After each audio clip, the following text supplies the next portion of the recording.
one of the Kabbalists of the 16th century, Rabbi Moses Cordovero, pointed out, he recorded that the secrets of the Torah are revealed in the skipping of the letters.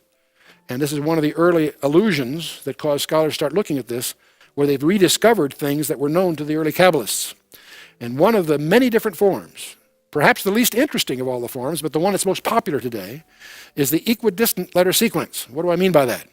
Well, here's just a candidate sentence I've thrown on the screen to make a point. Rips is one of the scientists in this area.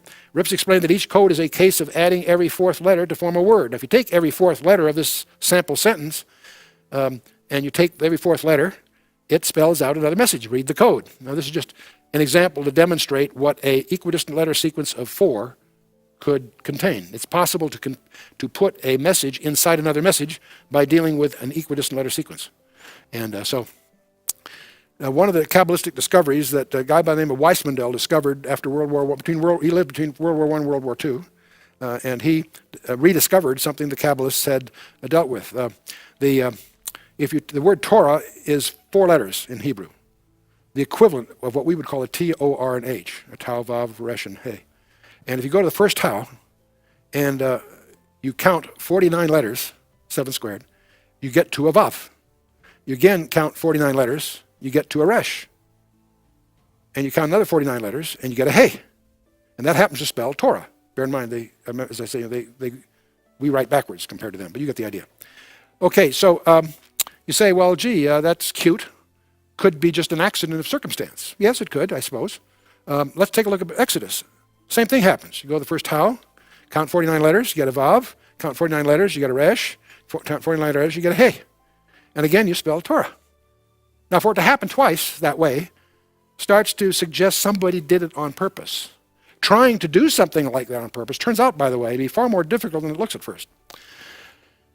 Well, you go to Leviticus, and nothing happens. You feel a sense of relief, probably. You go to Numbers, the same thing happens, but with a switch. It is spelled backwards. You go to Deuteronomy, the same equivalent thing happens backwards. And well, you take another look at Leviticus, and you don't use 49, use 7. You discover at intervals of 7, you have the name of God, the Yad He Vav He.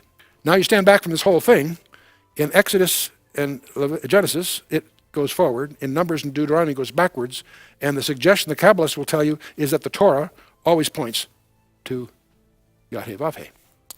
So the one thing you can't deny here is the evidence of design.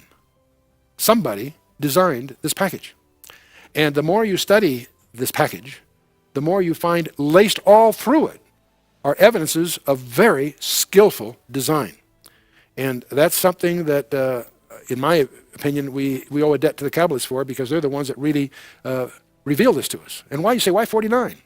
Well, of course, it's the square of 7. And there's the counting of the Omar in the Hebrew calendar. The Rabbi Hirsch said that the Jews' catechism is his calendar. Feast of First Fruits, First of Weeks, and so forth. Also, there's the prophetic genealogy in the book of Ruth. In Genesis 38, Judah and Tamar give birth to Perez and Zerach. Boaz descended from Perez. Boaz married Ruth, had a son named Obed. Obed had a son Jesse, and the father of David. In Genesis 38, this is Genesis 38, in the days of Moses, these names are encrypted at 49 letter intervals in chronological order. Bear in mind, in the book of Ruth, which is the time of the Judges, it mentions Boaz, Ruth, Obed, Jesse, David. Fine. But that's not even until Samuel. We haven't got to the monarchy yet. But go back to the books of Moses, in Genesis 38, you can find the 3 letters that make up the name of Boaz at 49 letter intervals. You continue the 49 letter intervals, you find you have Ruth in 49 letter intervals. Continuing in that passage, 49 letter intervals, you have Obed, and then you have Yishay, or Jesse, as we would call it, and then you have, at 49 letter intervals, the name of David. So what you have here is Boaz, Ruth, Obed, Jesse, David, each encrypted with an interval of 49 in chronological order. Now, the cynics will say, well, that's just an accident of statistical circumstance. I don't think so.